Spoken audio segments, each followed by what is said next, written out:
Hello and welcome to the Infinity Saga and Beyond, an MCU fan podcast. My name is Jordan. With me, as always, is Casey McGeorge. Oh, how's it going, everybody? It's going good. We only got one more week left of Agatha All Along, which is what we're discussing here today. Episode 7, Death's Hand in Mine, directed by Jack Schaefer, written by uh, Gia King and Cameron Squires, and premiered October 23rd, 2024 on Disney Plus. The synopsis is those remaining suffer the hand they are dealt in the next trial. Pretty clever synopsis. Casey, I guess let's dive in. What was your general thoughts on the episode? The best way I can put this is I had never heard of or been exposed to either Jack Schaefer or Patty Lupon before the start of this series. And that is not a knock on them. That is just maybe they had not done anything I had been exposed to. Or, I hadn't run in circles or watched things that they had been in or been involved in. So, once again, that is no knock on them whatsoever. Especially after this episode, they have a fan for life. This this was the best episode of the series, and this may have been the best episode of Marvel television I have ever seen. They kind of Tarantino this, where they told a story that wasn't from start to finish. You jumped around a lot, kind of like I say that kind of like in Pulp Fiction, where you jumped around in the story. But much better than Pulp Fiction. Hey, Pulp Fiction is a certified classic. You may not like it, and that's okay, but it is a certified classic. But still, at the end, just like with Pulp Fiction, at the end of this, you still got the entire story. And the best thing is, if this were re-edited to tell that same story in like a straight line manner, it would be nowhere near as good as what we just saw. Well, I think what's interesting actually is I don't see it as being out of order really, because I think it's pretty linear when it comes to Lilia, right? Like she is experiencing everything in the order that we're seeing it. It's just that she's experiencing stuff out of time, right? Um,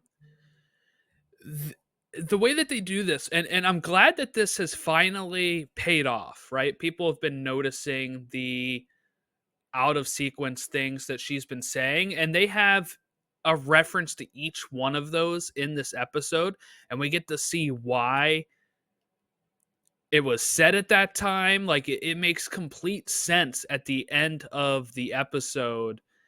And one thing I'm really excited about with this show, as somebody that went into it not looking forward to it really, How like I was kind dare of you? down on it. I was kind of down on it going into the show because I was like, like, do I, like I got other stuff I'm looking forward to. This one's kind of on the back burner. But this show has kind of blown all those expectations out of the water. And um, one thing I'm really like happy with the show is that they've been paying off the mysteries that they've been setting up pretty consistently. They don't wait until the final episode. They're like paying stuff off as they go. Like last week we got the Billy background story. This week we got to know why was Lilia's character always saying weird stuff,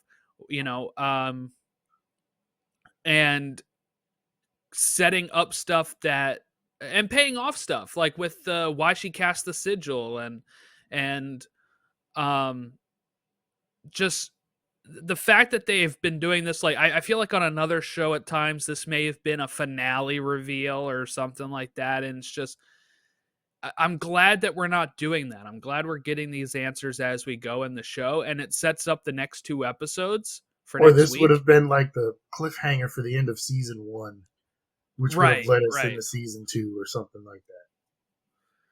Right. So I'm very pleased with how they've been structuring the show. I kind of mentioned it in the first episode when I was thankful that Agatha's curse was broken, within the first half of the first episode, and we weren't dealing with that for multiple episodes, which I think, another show may have done. So I feel like the pacing on this show has been really good. It also feels like a TV show. Like this felt like a TV show, Casey. This episode is what you can do in TV. When you break up shows as like movies, right? Like if you break a movie up and you put it into shows like they've done on some of these, or where they don't feel episodic, I guess I would say. This felt very episodic because this episode is focused on Lilia, just like last week was focused on Billy.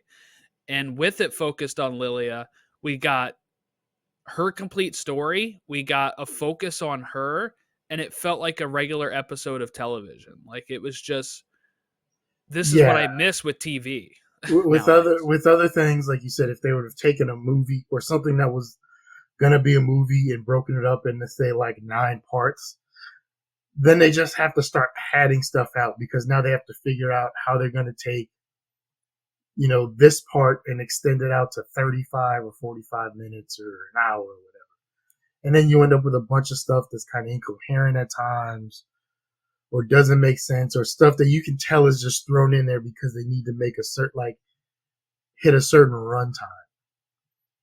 This, just like a lot of the other Marvel stuff that has been shown, has had a few different runtimes throughout each episode. We had some that were like 30 minutes. I think this one was like Yeah, this one was, 36 or 39 or something like yeah, it that. was like the second shortest, I think, is what I saw. But we've had I think one that was like 52, right? Um, but they told, and I like that because they told whatever story they needed to tell in that amount of time instead of saying you have 45 minutes, right? Now, fit whatever you need to in 45 minutes. If you have to pad something out, go ahead. If you need to cut some stuff, right, then that's what we got to do. But we have a solid 45-minute runtime. Instead it's like, okay, these this is tell your story and we'll figure it out when we get there. And I like that aspect of it. Yeah, I think some people overreact when they see those run times and are like, oh, like especially when they see it before they watch the episode. And they're like, oh, this one's only 30 some minutes, whatever, As I'm more of the approach of just tell the story you need to tell in whatever time you need to tell it. And I think this show has done that really well. They've bounced around run times. This episode didn't feel short, and it was delivering on, as long as it's like delivering on promises and answering questions and doing character work the way this did, it doesn't matter how long the episode is, right? Like you will feel satisfied. There are times though on other shows, not just Marvel, but Star Wars or any show in streaming nowadays, where you get a short episode and you're like, okay, like hopefully that's all they needed to tell in that episode. But you get to the end of the season and you're like, actually, they probably could have used some more time here. They could have used some more time there. But I don't think that'll be a problem for this show because I feel like we're getting so much good things. We got 2 more episodes, which can be varying in length. They're going to release next week. And I think we will have everything done. There might be a cliffhanger or some sort of hanger for like a spin-off if that's what they're going to do, but I don't actually expect that because I do think WandaVision was wrapped up really well. As much as people didn't like the finale of that, I thought it wrapped up well enough where there was no big questions except for like what's Wanda going to do next, and we knew that was going to be answered later down the line. But I don't think this will have like a what we would call a standard cliffhanger, I, like we I, told. I don't know because I saw that I believe it was Jack Schaefer had said there's more Wanda. There's more like there was a quote or something that came out this week that I've seen on my Twitter feed that was saying that kind of said there was more, that they weren't necessarily done. Um, but that's one thing I will give. There are definitely pluses and minuses with streaming Hmm. that you get. This is one of the pluses in the fact that you're not locked into certain runtimes, right? It's not like Yes. television or cable where television you have your commercials that you have to worry about, right? And I think I've talked to you before. We've talked about when I went up to Northern California a few years ago, and I was helping out up there for a month, and I was watching TBS, and like it was one of my days off, and I was watching TBS, doing watching whatever marathon of they were showing that day, like The Big Bang Theory, some other show, or Seinfeld or something, and then I kept noticing like I was seeing the same commercials, and then I timed it out one day, and they had timed it out to 9 minutes of commercials straight, and it wasn't something they were doing in between like the end of one episode to the start of the next. It was just literally like their commercial breaks were 9 minutes long, and they were showing like the same whatever commercials continuously over and over, right? Or when you have to start things on the hour or on the half hour, like with cable or most standard television channels where it's like, starts at 9 o'clock. The good thing about streaming is you can make whatever it is that you want to make. You don't have to worry about the aspect of I have to insert commercial breaks here. I have to, I have a hard out Hmm. that like this has to be done and over with, at a certain time. Even as far as, in wrestling where WWE's been on the USA Network for a very long period of time. That was considered their home for a while. Monday Night Raw. They've gone back and forth a few times, but that was always USA Network was always considered their home. They've also had a couple instances, and when they did SmackDown a few times as well, they would get some overruns. So it would start at like 9 o'clock, right, Eastern time, Right. and it would end at 11. It was supposed to end at 11, but they worked with USA or whatever network they were on, and sometimes they would get overruns. 5 minutes, 8, 12 minutes, whatever it timed out to be. But there were sometimes they mistimed their segments, and there were a few times where some of their segments went off the air because they had a hard out of like, 12 minutes past, right? And USA Network, because it's a nationwide network and it's cable and there's advertisements and there's all this other stuff, right? Like, hey, when they say like, hey, you got a hard out at 9:12 or 11:12 p.m., right? If they're not done by 11:12, guess what? That show's ending at 11:12 because whatever's next is coming on, and it's usually like Law and Order SVU or something like Yeah. that. But I Well, can't knock that because I'm Scarlet. But you watch Psych, right? yeah, How many times that show would sometimes have to do the shortened version of the theme song because maybe they wanted to spend some of those extra seconds on another scene in the show. yeah, Uh, you know what I'm saying? Or like if you got like the long theme song, you're like, okay, not too much is going to be cut here. But if there was like a time where you got the short theme song, you're like, oh, this is a jam packed episode this time. you want to talk about long theme songs? A couple years ago, I was going through Hulu and I saw Perfect Strangers was on there, right? And I loved that It show when I was a kid, and Balky and was a Larry and long the theme Dance of song. Joy. I timed it out. It was like 93 seconds or something like that. That's And crazy. maybe at some point they kind of shortened it up. But in the 80s, during the world of like theme song intros back in the day, like, because the first time I watched the pilot episode and I was like, oh, yeah, I remember this theme song.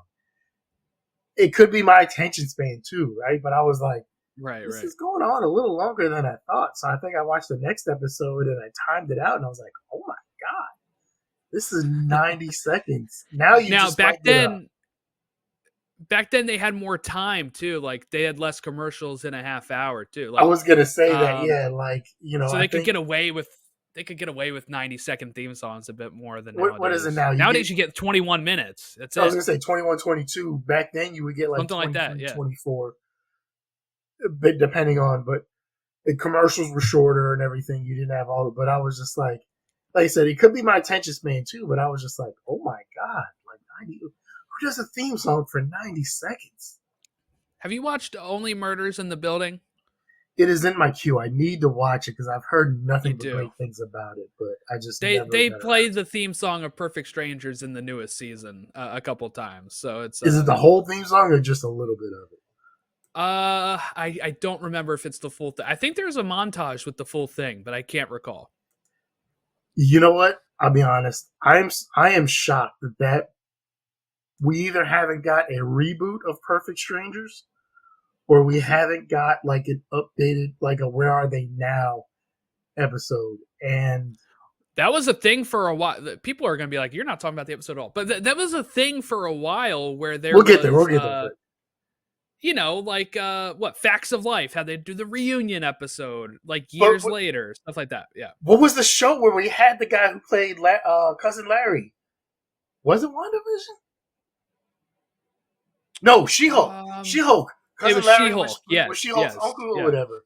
And yeah, that's another one where I was like, why haven't like even if you just give me like one episode, like 45 minutes or an hour, like give me Balky and cousin Larry back together again. yeah. Have a special appearance by Carl Winslow one more time, right? Because that's where he originally started. But let's Yes, get yes, back. it was a spinoff. Okay, I got some news though first that I wanted to share about the show. So Disney must have been very happy with this episode viewership. All right, because they announced the viewership of this episode, and they don't do this a lot, right? They do it for like premieres and like if it hits big numbers. This got 4.2 million views globally after just 24 hours. Um which is up 35% from the premiere's episode's performance. The premiere got 9.3 million in 7 days. So this show has continued to grow with the word of mouth. That's what my suspicion was as it was anyway. Um, but I feel pretty good about this now, and there was a lot of people before this show came out, Casey. I wasn't one of them. Like I said, I was a little like not looking forward to it as much, but there was a lot of people that said, "Who asked for this? Who asked There for an was there Agatha was show?" there was a lot of that, especially I saw through. I saw with everything that's been going on with Blade, where especially now it's been completely removed from Marvel's calendar. People were Yeah, kind it's of going to come upset after Secret Wars now, if it apparently, even if they get it comes. going. Yeah. Yeah, if it even comes out. But I saw there was a lot of people, especially in certain circles of Twitter, who were complaining, saying like, "We didn't ask for this stupid witch show that's getting ready to come out, but Blade keeps getting moved or people keep dropping out. Like, we just want Blade." And it's like maybe, but people actually there was a group of people who did enjoy and want this show. I was one of them. I was getting frustrated with the name changes until I realized I was probably being trolled with the name changes. Yeah. Yeah. Um, but yeah, this is one of those, and I would definitely love to do a deeper dive or get more info on the numbers of what their actual viewership is and what their carryover is or whatever from week to week. Yeah. Because I've heard the retention rate we talked about before. The retention rate is supposed to be pretty good with this one. Yes. The best of the Marvel shows is what Brad Winderbaum said, apparently. Which would make sense because if it's actually growing, then it's even better than retention, right? I mean, so I could see that. They don't share too many numbers, so it is hard to do that. But just so I can say this up front, Disney, like Netflix, defines views as the total stream time divided by runtime. So, if they if they say like usually you'll see stuff when the streaming chart things will say like 4.2 billion um minutes viewed, Total hours right? streamed or something like that, What they do is they or take total minutes that streamed. number, divide it by the runtime of the episode, and that's how they get their views number. So Now, here, okay, two things. One, I'm a little upset I wasn't part of that initial one. I didn't get a chance to watch this until Friday night because we just talked about before we started this podcast. The selection mail has been absolutely crazy. So I've had a mhm. couple of 12, 13, 14-hour days this week. I start work at 8 o'clock and I wasn't getting off until 7:30, 8 o'clock each night. then the commute home and everything. So it wasn't until Friday night where I was able to sit down and watch this. Secondly, this is gonna sound silly, and I'm probably just reading too much into this. Are they counting like the credit time in the runtime? Because I'm pretty sure I'm Yes. like most people, where as soon as I will watch the full credits that we get with the visuals behind it and the different witches that Yeah, we yeah, yeah. get, and the ones that show like Kevin Feige and Jack Schaefer and Aubrey Plaza, and like all the names, right? But as soon as it shows like that state of Georgia seal, and then it either shrinks down to that smaller version in the corner or whatever, where I realize like there's probably no like end credit scene, I'm backing out of it. I'm not watching that 2.5 minutes or whatever. Yeah, I'm sure they include the full runtime of the episode. So I mean, there's probably some error in like. Look, 4.2 million views could also be a couple people watching it a few times. It could be people stopping it midway and then other people are finishing it, whatever. Like, though with episode 7, I feel like most people are watching that full the way through and not like being like, "That's it. This is the episode that broke the camel's back. I'm out of here." Yeah, unless somehow they popped in on episode 7, which I don't know why you would do that, but because it's not like Yeah. this isn't like a conventional show where you can just be scrolling through the channels and pop in, and maybe you see something that catches your eye, and then you said you with The Office or something before, right? You saw like one of the episodes from a later season was the Yeah. first Yeah. one you would watch, and that kind Season of got 2. your Yep. attention, right? It's not like that, right? Like you have to specifically choose to watch this. So I would Well, think by the time I'm saying is by the time yeah, like no. if you're on episode 7, you're invested in the show, or you're hate watching it because you're like hate this goddamn show, but I just need to finish it. Like I'm not calling it quits. A little easier now because like you press what episode you're gonna play. Like when I first found The Office, it was like literally on NBC right in the middle of an episode. Or when I first watched Arrested Development, it was the episode where uh, Tobias is wearing his jean shorts and he's climbing the bunk with George Michael underneath of it. And that was the first episode I was exposed to, and I was like, this show is hilarious, right? Like, Oh, I was a middle schooler watching Arrested Development. Um, Nowadays you'd have to click what episode. So I'm going to assume most people watch this full the way through. There's probably a few people that watched it multiple times. That's just the first 24 hours. I'm expecting this number to continue to grow, especially as we get closer to Halloween. I think more people will be like, oh, let's finally watch that Agatha show, especially now that it's done, right? All 9 episodes will be up at Halloween. not only that, but by the time because we just hit the weekend, we're recording this on Sunday, right? Yeah. Obviously, people have to work during the week, so you know, for the most part, I've watched almost every other episode the day it came out, except for this one, just because life wouldn't let me. But I'm sure that number is going to climb, just because like me, there are people who maybe can't get to it that Wednesday, Right. right? But Right. Friday, Saturday, Sunday, now is the time for you to sit down and buckle under and decide, hey, I'm gonna watch the latest episode of that favorite show of mine I'm watching. So All right, so let's get into the big reveals of the episode. So this episode is set up to be what we think is Billy's trial, but it turns out to be Lilia's trial here. Tarot cards makes sense, right? But when they first enter, it's just Agatha and Billy, thinking that Billy has killed Lilia and Jen. And they enter this castle and they are dressed as witches, right? So you got the Wicked Witch of the West and Maleficent for Billy, which was interesting. up until like a And couple years ago, Glinda I didn't for know Lilia. I didn't know Maleficent was a witch, and the other one was a witch from what is it, Sleeping Beauty? No, Maleficent's from Sleeping Beauty. No, She no, was the old Snow Jen. White, Snow White. Jen was Snow White. Yeah, the witch Yeah, from Snow that's White. one. But I didn't know Maleficent was a witch up until like a couple years ago. Really? I honestly What didn't do you know think she who it was? was. I had no clue. No clue They kind of whatsoever. did Jen dirty here by giving her the evil hag version of the witch. Not even like the evil queen version of the witch. They give her the hag version. I get that though, because that is kind of like a common trope of what people would think of when it comes to witches. They think of like a long pointy nose. They think of like this Mm. old hag that like lives alone with like boils or warts on their face. You know what else I was thinking, Casey? She's the one that's the beauty person, right? So maybe it was a little bit of a play on that too. You know, Yeah, like that she's the she's the opposite of what beauty she queen. likes Yeah. to be. Yeah, because she's usually presenting herself with the oils and like she has her products. That maybe this was like well, this time you don't get that in this trial, right? You get to be the hag.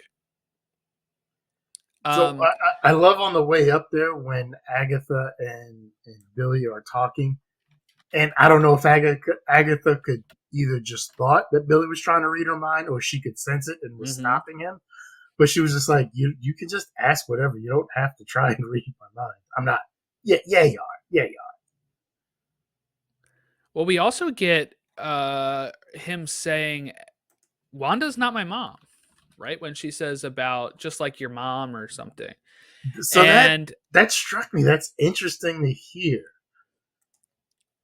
yeah, because the way I took it was he has no memories of Westview, it seems like. Um, and even if he did, he was alive for like a week. Like it wasn't long, right? But the 3 years he's been spending with William's parents, I feel like he's connected with them at a bit now, that he sees them as his parents. Um, that might change when he actually reunites with Wanda and he maybe if he gains memories back, whatever. But it seems like the only thing he's really has any sort of memory of is Tommy, and not even memories of Tommy, just like I have a brother named Tommy. I want to find him, right? Like it doesn't seem like he knows too much about that. So I that the way I took it was like she's not really my mom. Like she didn't raise me. She wasn't really there for me. She's absent, right? Like it's kind of how I took it. But how did you take it? Confused teenager, maybe Mm-hmm.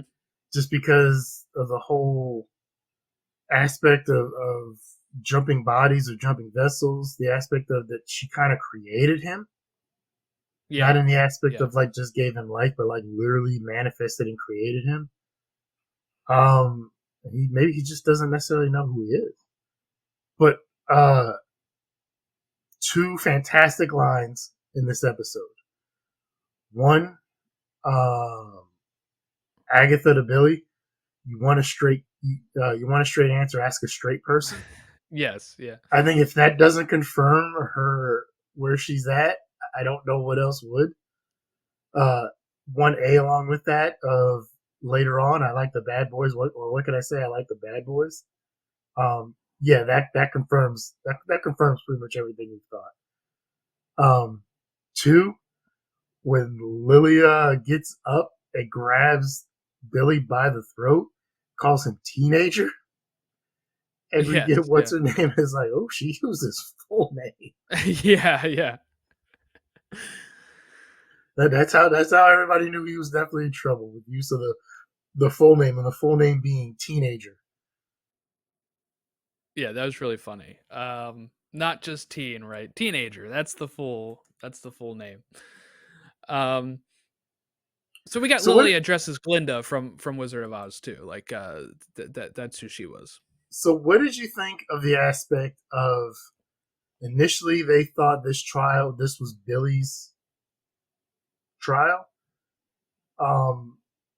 and then flipping it on its head where it's not Billy's trial, and he had absolutely no clue what he was doing with tarot cards, and then about the time we realize that is when we all of a sudden start catching up with Lilia. And why can't I remember Yeah, this other poor girl's name? Jen, Jen. With that, the easiest name. about the time we realize that is when we catch up with Lilia and Jen, and it's like, Yeah, oh, these two are actually still alive. Great, cool. and not even that though. Like we still think it's Billy's trial, right? Like Lilia's giving him the reading. It's not until near the end where she realizes, She oh has to do no, her own reading. it's my own reading. I have to do it, right? Which was another good line with the queerant and him saying, "I'm the queerant," right, and emphasizing queer. Have you ever got a tarot reading or a palm reading or anything like that? No, no, No, I don't believe in any of that stuff. So I don't do it. I've done stuff a few times, not necessarily because I believe in it. Sometimes it was just a fun thing to do, or like I think we were out in San Diego one time. I got a palm reading. Um, What did they tell you?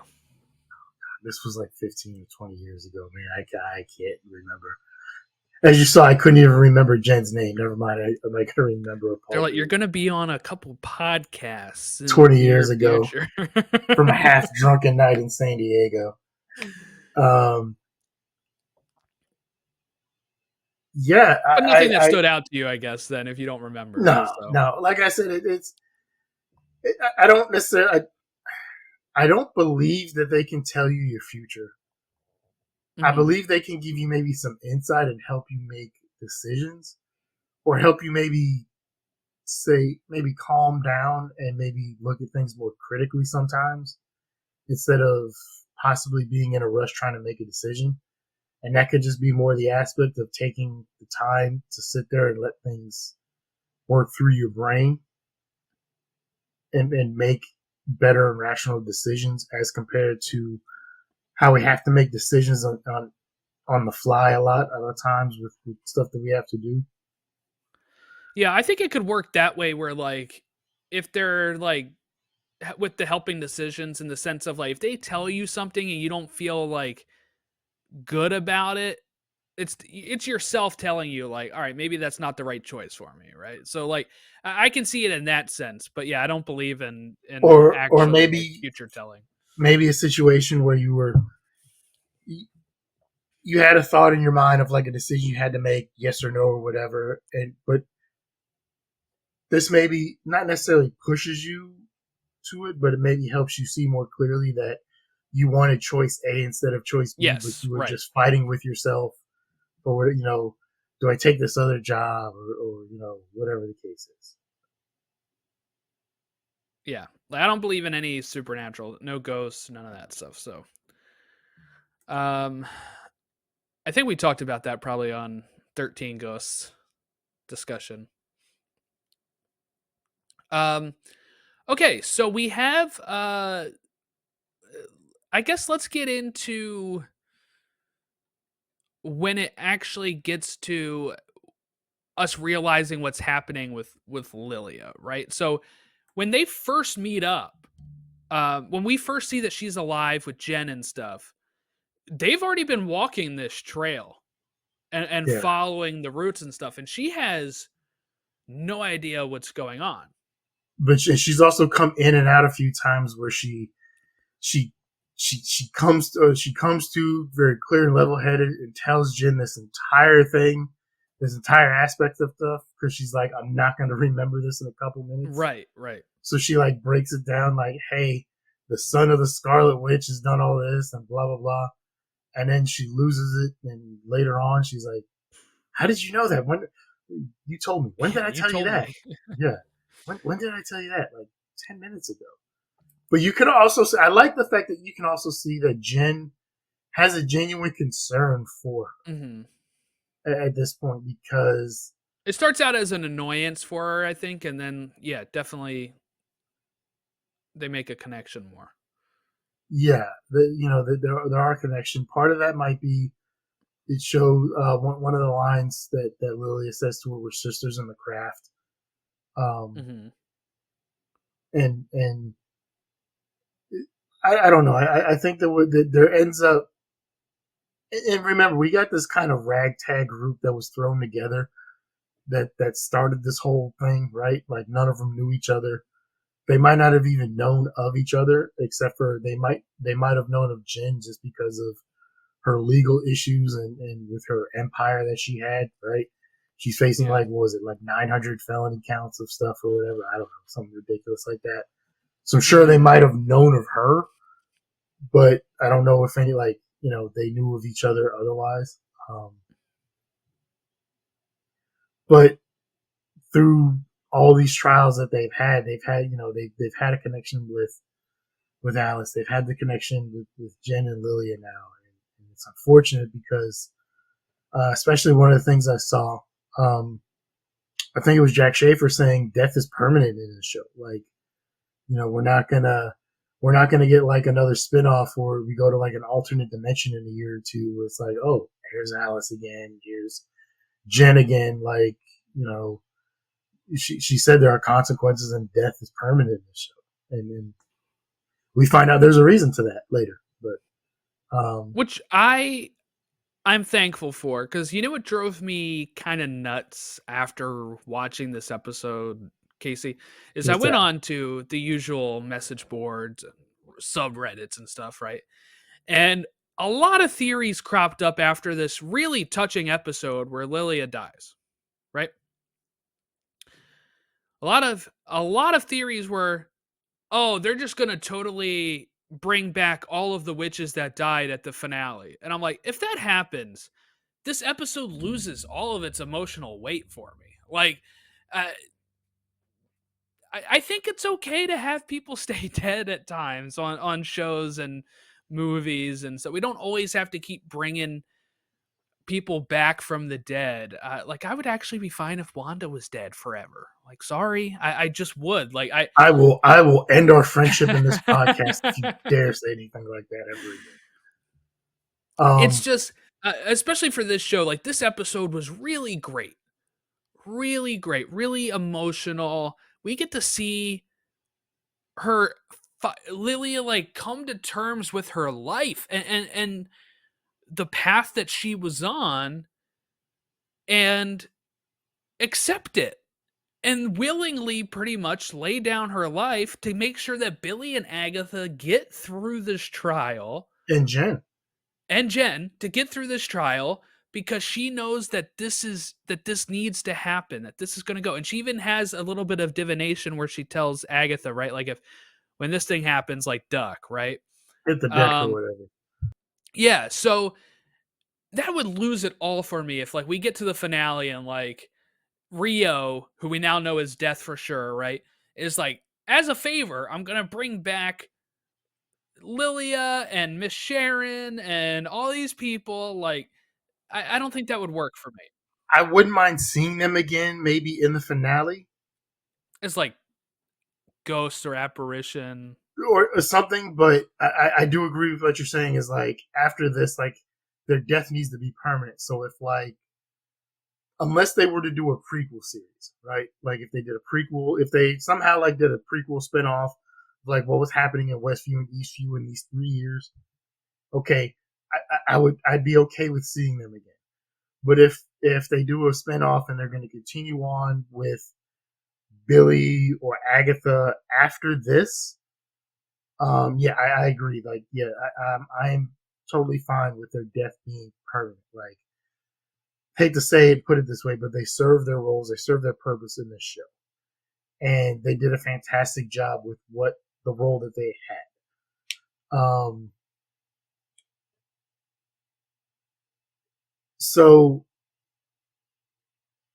let's just we've already brought it up. Let's we'll go back again later, but let's talk about this. So we finally have confirmation of who Real Vidal actually is. And I kind of got to wonder, I got to look at, is her name an anagram for something that means death or whatever, right? Yeah, it's such an odd name if not, right? Like, I was trying to figure that out as well. Um, but yeah, this is what we were dancing around, of course, the last few weeks after the toy leak. And what we were hinting at, there's a few times, like when Billy's dying, right, and they heal him, she looks to Rio and says, "Please don't." Right? Like, there's hints that this person is some sort of And connection to they death. they showed a few of them. One of them was when they were with the Ouija board and they asked who's here with us, Yes, and the Ouija board says death. death, and Aubrey Plaza just laughs, right? There's a few different things that She they, bursts out of the grave. Like, that's another thing too, right? Like, she bursts out of a grave. yeah, I hadn't put that one together until they showed it, and I watched it a few Yeah. times, and then it hit me like, oh yeah, she's coming from underground. I don't get the original Green Witch thing. I have to do more research into that to figure out what it is. I don't know what the meaning behind that is. Uh, so I'm pretty sure it's like she might have been telling them who she was from the get go, but nobody listen. Nobody paid attention, right? Um, when Agatha pressed the microphone and she told him, like, you get your power back and I get my bodies. Because she, she's death. She collects the bodies and the souls of those who are no longer with us on the earthly realm. One great thing I saw, Twitter, someone was like, okay, can you explain, like, how is she death? And then they had a picture of um what was the Australian actress who played Thor's sister in, was it Ragnarok? Oh, Kate Hella. Blanchett. Yeah, Hella. Yeah. Kate Blanchett when played Hella. And the best song described it was like, the best way I can describe it is, Aubrey Plaza is the McDonald's corporation. Kate Blanchett is a franchisee. Like, Kate Blanchett is the one who goes out and collects souls in Right. the Norse realm, but Aubrey Plaza is actual death, and she's the one overseeing the entire operation. She's the one totally in charge. So I was like, okay, that makes sense.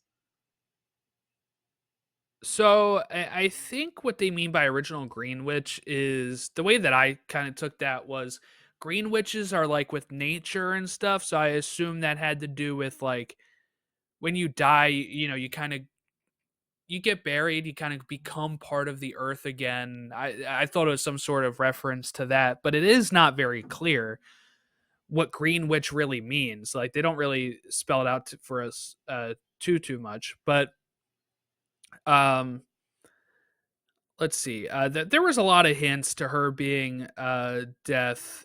Um, You know what else I just thought of? Her little knife. If you look at it, it's a curved knife in the shape of, like a scythe type thing, yeah, like the yeah. Reaper thing. Basically, if it was bigger and on a stick, it would be a scythe. Hmm. Interesting. Um, let's see.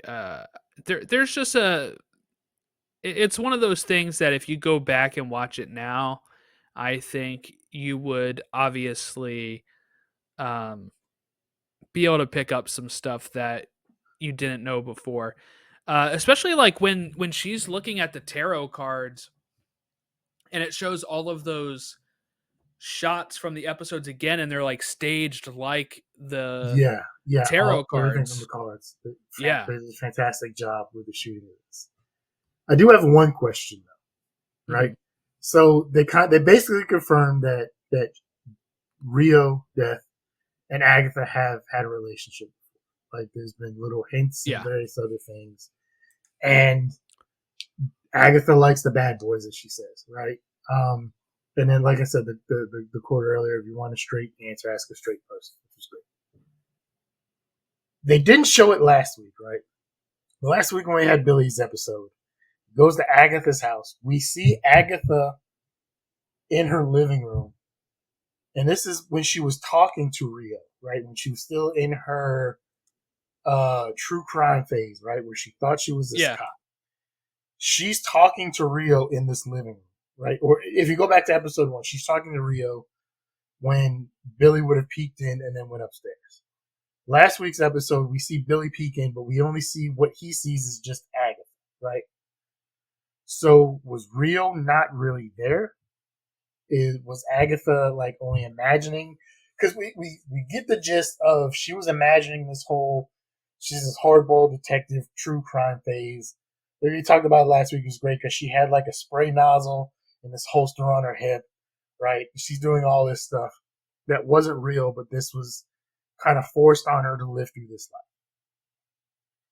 And then she had this whole fight with Rio at one point. So was that imagined? Was Rio really there? Was that part of her psyche? Maybe she Like, was is I that think she something was we'll get more there. Maybe Teen explanation later? couldn't maybe Teen couldn't see her because she is death, Like Well, yeah, maybe that was a maybe it's a situation where you don't want to see death because once you see it, once you see her, like it's, right. you know. Did I tell you about the episode that did a really good of the Twilight Zone they did a few years back with Forrest Whitaker in the '90s? They did an episode on death that was fantastic. I think so. I think you have mentioned that. I'll make it brief. I don't know if anybody listening has probably heard it. So it's the Twilight Zone. Forrest Whitaker hosted it, and I love the Twilight Zone. It was always great. So there's a doctor. He's working in his hospital in New York City, right? He's tired of being surrounded by death or whatever. And somebody comes in. Guy comes in, or he meets a guy somehow. It's Jason Alexander from Seinfeld. And Jason Alexander basically is tired of taking lives. He's deaf. He's tired. He tells the doctor that he's tired of having to do his job. It's never easy. And it always sucks. Whatever. Obviously, the guy doesn't believe it, right? And Jason Alexander's like, okay. So he tells him, like, who the first person ever died in the hospital was, right? But, he puts that to the side. So literally the next day in the hospital, like, he opens up the New York Times and New York papers. There's zero obituaries. None. Nobody has died in all of New York City. That's just odd. Like, that's not physically, it's just not feasible. It's not possible. A couple other weird things happen. And then at some point, he goes down and he looks at the hospital records and he finds out the first person that died. It was in like 1900 or something like that, right? And it was who Jason Alexander's character said it was. And then he's doing some other stuff in the hospital, and then he starts seeing that people are now suffering. Like, unfortunately, part of death is that people no longer suffer. So one of the things was this person was in like a house fire, burned horribly, but during just this huge amounts of pain. Like, they normally would have died at this point, right?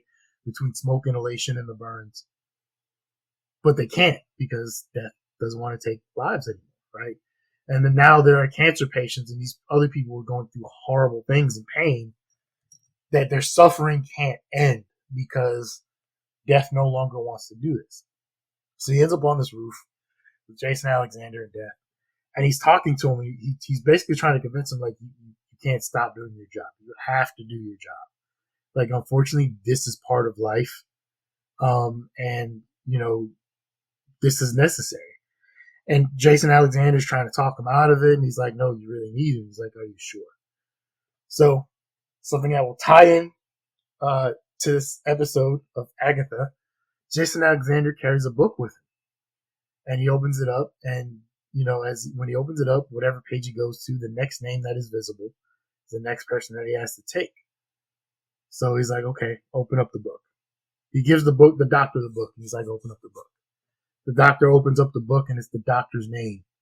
That's the next one that's on there. And now the doctor is like, oh, crap. And he's like, no, I need more time. I'm not ready. And he's like, this is why I hate it. This is part of the job. But he's like, I do this. He's like, I deal with this every time. But he's like, you said yourself, it's part of life. This is what I have to do. So, obviously it's Twilight Zone. You get the ironic twist, right? Which I'm sure some people might have been able to see coming if they watched the episode of things. But Right. it was a great episode, just because Twilight Zone is great. But it's also just because, sometimes stuff like that is necessary. And like I said, I can imagine if you actually met death, it just like, and you find out and know that it truly is death, whether it's the Grim Reaper or Hela or Aubrey Plaza, as Rio Vidal. I'll be honest, if I had a choice, Aubrey Plaza, number one, Kate Blanchett is Hela, number two, without a doubt. If I'm going to go, those two need to take me. But still. We also get Teen's book back. Yes. Yeah, it fell down into the I guess underneath these tar pit things was like a tunnel system. We get to see the Salem 7 as well following, right? I clapped because I was like, I was finally right about something. There's Teen's book. So I do think Yes. that book is going to come into play during these last couple of episodes as well. Yeah. It was we get the book back. We get I was really confused at the one point because this is out of order for us and for Jen and stuff, right? But for Lilia, this is kind of like in order here. But kind of out of order for her too at this point though, because Jen's mentioned something about how she hasn't seen them since the subway for the Salem 7. And I was like, where are we going to get a subway at? Like, what is she talking about? And then we do see, like, when they first fall and they hide from the Salem 7, there's like 2 or 3 branches they can go down. And one of them looks like a subway. Do you A think that subway tunnel. leads to like the real world? I think it does because that was something that came up on on my Twitter feeds with this. Remember, I want to say it was Mrs. Hart had talked about there was the town tried to do a subway or an underground train station or something before, and it just was abandoned. Oh, interesting. It was something that was brought up earlier in the season. It might have been the second episode because remember when they were talking about how they were trying to like when they went down into the road. At some point, there was something that was brought up, and it was like, hey, Eastview or Westview's abandoned subway tunnel or whatever they were trying to do. So Yeah, just not something I picked up on then. So that's even more interesting because I felt like the road when they opened the door to the road is supposed to take them to like another plane of existence. But if you see part of the subway there, that means it does seem like it is directly underneath because they do go down. They go down underneath of the house. So that's kind of but interesting. now, and also in all fairness, it could be kind of like platform 9 3/4, where like the Right, witches right. can see the road, right? With this, And nobody else can. Yeah. and you know what? Maybe that's like a Harry Potter time because I don't. I think that's the only one where we haven't had a wizard or witch connection to so far yet. But like, yeah, like I've only seen the Harry Potter series once, so if I am wrong, please do not murder me in the comments or send angry emails to Jordan. I believe, if I remember correctly, it is in a normal train station, but only the wizards can see platform 9 3/4. Yeah, they have But to go through the divider. Yeah. but us normal people, the Muggles, don't even know it exists, can't see it there. So it's not something we're exposed to, but it's actually there. It's just not in our purview, so to say. So it could be a situation like that where the Witch's Road that they went down to is underneath this town, but you know maybe they ran out of funding and that's why the train station never went on. But they couldn't see the Witch's Road, but it's still there. Yeah, I kind of almost thought of it as like a portal type thing where like you can see the side of where you would exit the real world at, but like they can't see through into you type of thing. Well, imagine if you're this New Jersey construction worker and you're down there and you're building a What's subway with tunnel. these glowing roots? Yeah, like next thing you know, you start walking down this road and there's weird tar pits, and I'm sure there's dangerous creatures, and we don't know if anyone else has walked down the road. Is okay. So is the Witch's Road only located in Eastview and Westview, New Jersey? So does that mean everybody kind of gets transported to Eastview and Westview, New Jersey? Is there a Witch's Road like all over the place? So if you're like I'm out in California, if you're a witch out here that needs to go down the Witch's Road, I'm going to my own Witch's Road. I don't know. These are questions that need to be answered. Yeah, that is that's a question I didn't really have until I saw the subway. And now that you're mentioning that they mentioned it in another episode, then I am thinking, yeah, is it just in Eastview, Westview, New Jersey that you can access this? I don't know. That or is it a different road for each area? I don't know. Is it kind of just a plane? Is it like maybe a plane of existence or plane of reality where that's how I took it until the subway thing popped up. So here's another I don't know. question for you. Billy has now starting to have doubts that Agatha has walked the road before. Do you Yes. think that's true? Do you think she has walked the road, or do you think Billy might be on to something? It's interesting because we've asked this a few times in the show, right? Like on the podcast here, did she really do it or not? And a few characters have had that question. I feel like if we're paying off stories, I do think it would probably make sense if the next reveal is that actually she's never done this before. Um, because I feel like that they've brought it up too many times. There's been like two or three people now that have questioned if she's actually done this. That it's either got to be a big reveal that she hasn't actually done this and she's been lying, or it's going to pay off in a way that she knows something on the last trial that gets them through, and the only way she knows it is because she done it before, and that reveals, hey, I actually did do this before. I do think she's done it. I think maybe some of the doubts have come up just because, like with a lot of things, this is kind of like one of those old wives' tales for them, right? So it's not something, unless you're a burly construction worker from New Jersey who's digging a subway tunnel, you're gonna stumble upon the witch's road. Like you have to seek it out. You have to want to go there. You have to go there with a purpose, right? So I can't imagine many witches throughout time, especially after stories might come out about how dangerous it is and nobody really survives. And it's rare that people do survive and all the harrowing things you're going to deal with, right? How many people are going to sign up for that? Like I'm not raising my hand for that one unless I absolutely need to. Mm-hmm. And I think those who need to are either on a great power trip, which is probably why they don't survive because they might be going down the road for the wrong reasons, or because they've lost something and they're trying to regain it back. And I think that might be more of what Agatha is doing, and maybe why she's done it before and survived. Not necessarily, obviously, she craves power or she's able to take people's power, but maybe she's whatever it is that she's lost or whatever grief and everything she's experienced. She's gone down this witch's road before. She's doing it now to try and get something back. Maybe we find out that what she's going down the road for this time isn't necessarily her power. Maybe it is her son. Maybe she does want to reconnect with her son and get her son back, right? Mm-hmm. And maybe those who go down with ill intentions and the wrong reasons don't survive because what they're doing isn't pure or for the right reasons. I don't know.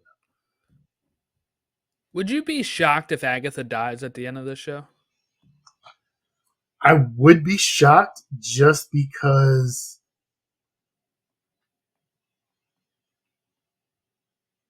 they want. I think Catherine Hahn wants to play this character more. I think this character has resonated with a lot of people. I mean, it resonated enough they did a spinoff, right? Right. Um, and it could be, Marvel's moving in some new directions, and maybe they're realizing they don't need, you know, to have this one person or character go through like 6 different movies and 3 different TV shows, right? Maybe they can just do shorter versions of things with some of these characters and these people. I'd be shocked mainly because I would hate to lose Catherine Hahn in that way in the character of Agatha. Um, but that's just me being selfish, honestly. That's really the only thing I can think of. Would you? Mm-hmm. No, I wouldn't be shocked actually. I could see a path here where she has to come to terms with and kind of get redemption for what she's done in the past, and maybe giving up herself so that way Billy can get through. It does seem like she does care for him still, so I do think it would be I do think there's a world where that can happen. I'm not saying it is going to happen. I could see where, like, again, if it's coming down to like, hey, only two of us can get through, I'm gonna let you and Jen go, and I'm sacrificing myself, or I'm going, or maybe at some point only one of them can get through, and it's like I'm laying it all down for you, Billy, so you can reunite with your brother, or whatever. I could see a world where that happens. Just because I don't know what's next for Agatha. While I'm sure she would love to keep playing her, it's like how many other projects are we going to put her in? When's the next time we're going to see her? I mean, she could live happily without dying too, and not come back in the MCU. I'm just kind of thinking like, I don't know what's next. I'm sure right now, with how popular the show is, if they killed her off, they're probably thinking of how to undo that. But I don't know. It's just something I was thinking of because um, I think it could hit really well if they do it a certain way. But I wouldn't be shocked. She's not like a big character enough that I would be like lamenting the loss of her in the sense of like, oh, we'll never see her again. Because I could just rewatch WandaVision and this show and get a really good story arc with her in that regard. So you know what? You know what just came out with Catherine Hahn a few days ago. She got a plaque for being the first woman in the MCU to show her butt. Oh, did she really? Yeah, it's legitimately a full fledged plaque. She was on some show or something, and she received a plaque for it. So That's funny. Okay, so here's some of the things from the other episodes that we got. The Lilia when she was time jumping or moving in and out of her experiences. Um, we got Jen saying something about wispy or kooky, and then she says wispy or kooky. Which one is it? Right? That's from Agatha All Along, episode 4. She says that line. Same thing when she says Alice don't is from episode 4. She's trying to tell Alice don't try to save Agatha, which is from episode 3. She ended up jumping mid sentence there. I hated this the first time was episode 5 when the they were fighting her mom, right? Agatha's mom. Get Off Me is from episode 2, and we really hated each other in the beginning, but now I love you guys are both from episode 3, just from different scenes.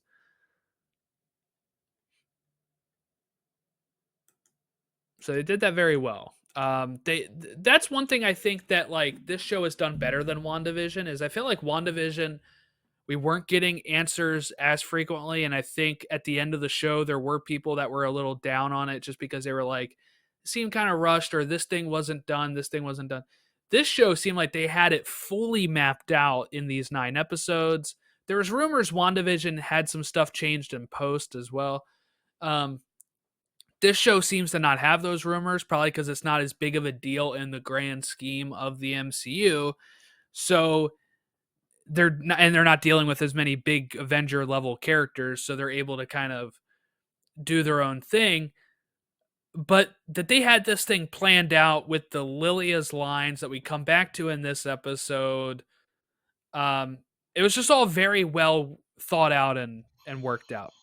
not only that, but I think with WandaVision, and they're kind of doing it here, trying to set up Billy, but with WandaVision, that was a vehicle to set up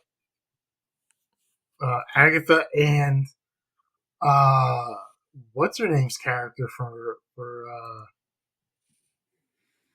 the movie that she did. Yeah. Um, so you were basically trying. It was kind of I'd say it was kind of like a pilot thing where they were trying to like, okay, we need to. I don't want to say shoehorn, but basically they had to shoehorn. I think the Agatha thing might have been natural, right? With Agatha Harkness, but I think, Uh-huh. and I don't necessarily mean it in a bad way. They kind of had to try and shoehorn what's her name's character in there because they needed a way to introduce her and and have her. I forget what happened in the end. Isn't that how she ended up with her powers?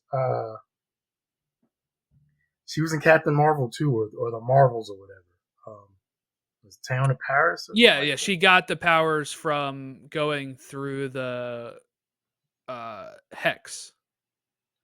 Right, but they kind of it seemed like they kind of she really didn't fit in that world that much. So now looking back at it, it looked like it might have kind of been shoehorned because they needed to find a way to get that character created and at least in people's minds so they could have it available further down the road. Now that I'm looking back at it, and I don't know where else they could have fit her in other than that, and then explaining how she got her powers was through a hex with Wanda.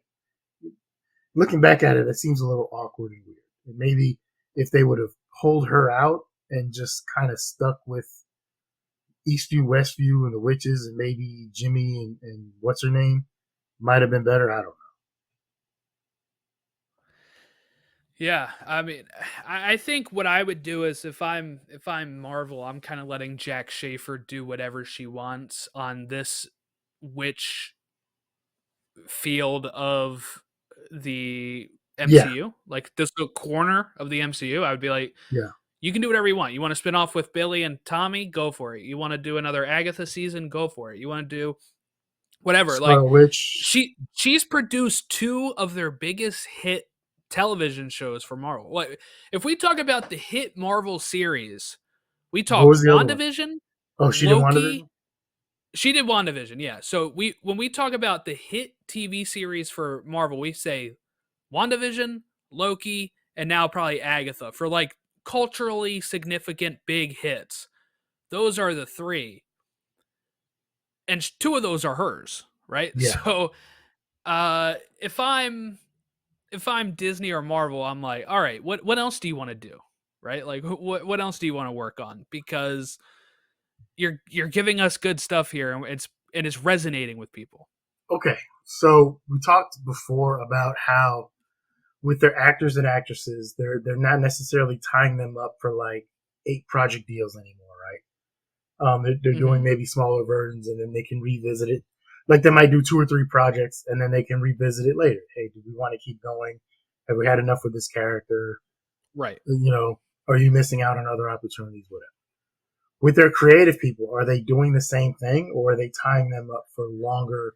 Are they still doing longer, like more project deals with their creatives, or are they doing the shorter versions with them as That well? stuff is hard to tell. They don't usually announce that type of stuff. Like like most of the times when you hear stuff with that, it's like this writer or director signs a first look deal with Disney as a whole or something, right? Like there's not a lot of them doing that with Marvel specifically.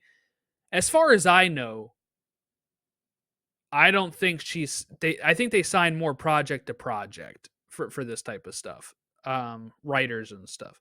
Now she's worked with Marvel a lot. I think she did a pass on the Captain Marvel's first script, the first Captain Marvel script. I think she did a pass on that. And I think she wrote something else for them. So she's kind of ingrained with them a bit that I don't think it'll be a problem for them to like keep her. The only thing I would worry about is that like another studio looks at WandaVision and Agatha and says, let's go get Jack Schaefer, right? Like that's what I would worry about if I was Marvel, but who knows? They might already have her working on something and it just hasn't been announced yet. I'm sure there might be something in the pipeline of like in the at least initial phases of like, hey, Mm-hmm. um, this is what we have available, or this is what's out there, and maybe she's going.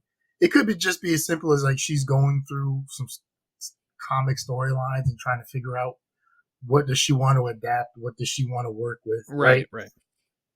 Is it like, hey, Billy in Young Avengers or whatever it is? Is it Scarlet? Is it a Scarlet Witch solo thing? Like, she may just be going Well, through some of the stuff to look at like what stories they tell, so she can figure out, hey, what does she want to work with? What does she want to adapt? they keep doing rumors of a Scarlet Witch project, like a movie. I wouldn't be shocked if that's who they get to do it is Jack Schaefer. Like she's worked with so many of these characters now in Wanda's corner that it'd be like, why not? Why not get her to do the Scarlet Witch project? She knows she's done great in that world, right? So, not saying that she couldn't do it, or not saying she would be bad, but let's say they wanted to tap her to direct the Doctor Doom movie, right? Like, not saying she would do bad or that wouldn't work, but that maybe doesn't seem kind of up her wheelhouse. I'm sure she would do great. In all fairness, like I didn't think John Favreau could do some of the things he did, right? Because I didn't think John Favreau in the superhero world would work. But look at what happened, right? So, I mean, when you're a great creative person, like it can show itself in many different ways. And at the same time, maybe she does, or they want to, because she doesn't kind of want to get pigeonholed into just working in like the spooky supernatural witchcraft. Well, I don't. But I mean, she's done such great work with these two. Maybe yeah, like a Tommy and Billy or Scarlet Witch. Like yeah, that would be like it could just be like, hey, those are hers. No one else can touch those. Like you know, if she wants those, those are hers. But you know, she has first rights of refusal, and if not, then we'll find someone else. But Yeah. All right. So she tells Agatha, right, to hit the deck in case when somebody says something. Right? Isn't that what it was? Like, do we have the full line? I don't remember what I, the full line I was. know it was whenever somebody does something or someone shows up, hit the deck. Like the one thing I remember is hit the deck. Yeah. Let's see if I can find it. After that, she tells Jen because Jen doesn't want to leave um, without her going first, without Lilia going first. But she tells Jen that she's the way ahead. So I would imagine that Jen is going to play a very integral part before she dies in the next episode. I agree. I agree. She said she's the path forward, right? So I think she has to do something that gets them through Yeah, that next trial, that then sets it up so that way Billy and Agatha can get through. Um, to the finale. I found the line. It's when she calls you a coward, hit the deck. So I'm assuming this is referring to Death, Rio coming No, to if it heads with when Agatha. it says when he calls you a coward. When she calls you a coward. Oh, I thought you said he. If it was he, the only person I can think of is Billy. Yeah, no, I think it's the line that I see here says when she calls you a coward. Hit the deck. So I assume this is like the Salem 7 are dead, right? Like they die when she does the tower.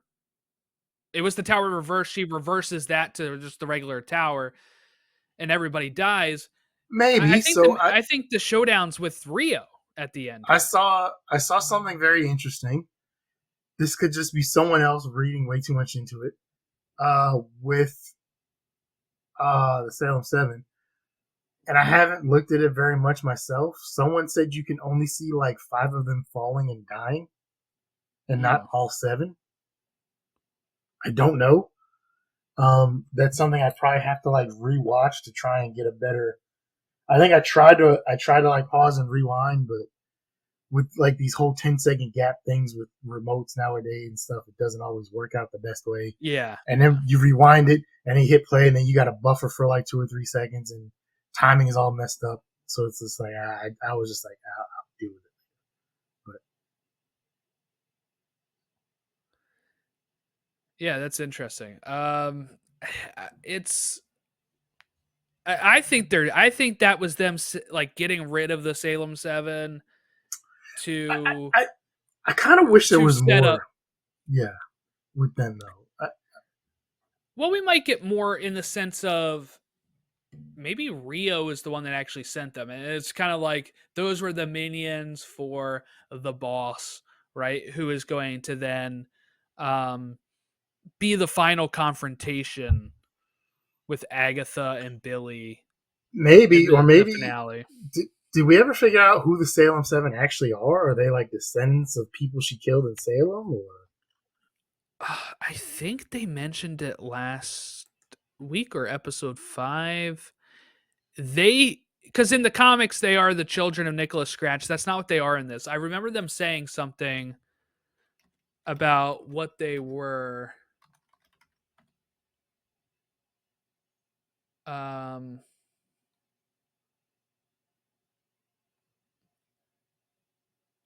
okay, here we go. I found it says this this Screen Rant article is terrible. It's like the Agatha All Along, Salem 7 change rewrites almost 50 years of Marvel Comics lore. Because they're her grandchildren in the comics. They changed it to being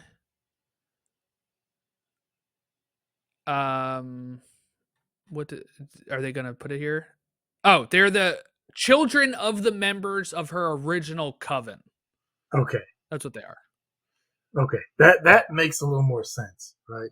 And I think that makes more sense than her grandchildren in the span of this show anyway, because Yeah.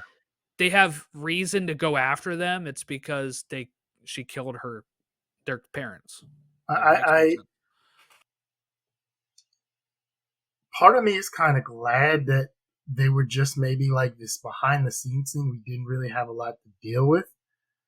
Part of me kind of does wish there was more with the Salem 7, right? And I'm not saying we need like an episode where they take out like one member of the Salem 7 each episode. Now it's the Salem 6, 5, blah, blah, blah. But 22 episode show, that's how it's structured. yeah, every couple episodes they're taking one of Yeah. them out, right? But I don't know, like it seemed like they built them up and then there just wasn't much there with them. Yeah, we only really saw them like the premiere, or I mean episode 2, episode 5, and episode 7. Yeah, it wasn't much. It was, and Yeah, it it's like was 3 times. it was real brief all three times. Yeah. Yeah. Well, those costumes are probably expensive, so they don't want to. Or I just maybe if they would have shown us what they're capable of to give us more of a sense of dread. Like obviously Yeah, these because they witches really know what only they turn into animals and we see them follow them. walking. That's all they do. Yeah, we just see Yeah. them walking. That's it. So I don't know. Maybe can I just trip them up? Like if I run fast, like what's going on? Yeah, that's the weakest part of the show. I think is because I don't even think they really need it. The Salem 7, like I think having the interpersonal relationships between the characters and how they don't like each other was enough conflict, I think, really, without having like this ticking time bomb of the Salem 7 behind them. But No, I can get behind having them around to kind of force them to keep moving forward. Like yeah, it that's all they forced them do, to really. Yeah. it forced them to go, down the road in the first place, right? It forces them at some point on the road to keep moving forward. And it forces them to keep going because they're steadily behind them. And then we do the few times we do see them as they're catching up or force them to do whatever to get on their brooms, in one of the episodes, stuff like that. So All right. Anything else about this episode before we wrap up here? uh I got emotional this episode. I teared up seeing Lilia make that sacrifice. That was not something I expected. Now part of that is I'm just getting old and maybe I'm just getting more emotional as I'm getting old. Part of it is I'm sure between Jack Schaefer and the writers and Patty LuPone, they did just such a great job of making me care about this character. Um, and the costuming was just fantastic. This episode when you get the classic witches and you get the green witch from the Wizard of Oz and Glinda the Good Witch and Maleficent, everything. Yeah. This episode was really great. I'm kind of bouncing between this one and last week as being my favorite of the bunch. Um, but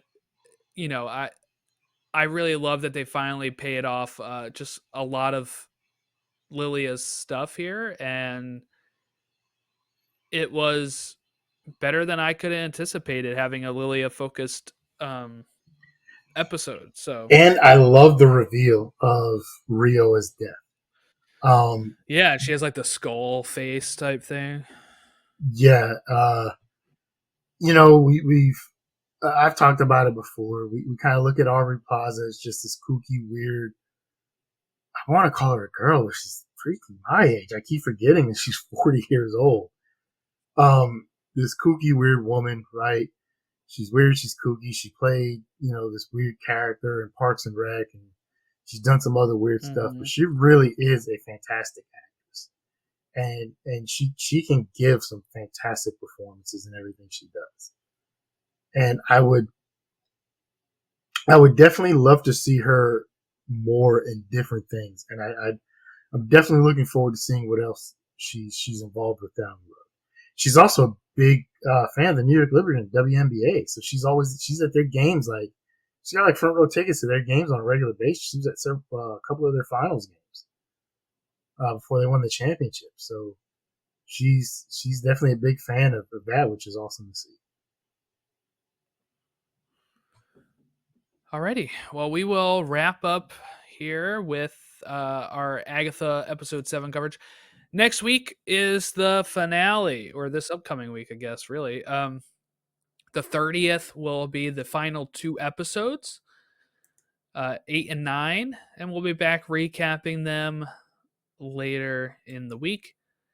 Yeah, that's it really. Have a great rest of your week, and we will catch you next time when we talk Agatha All Along finale.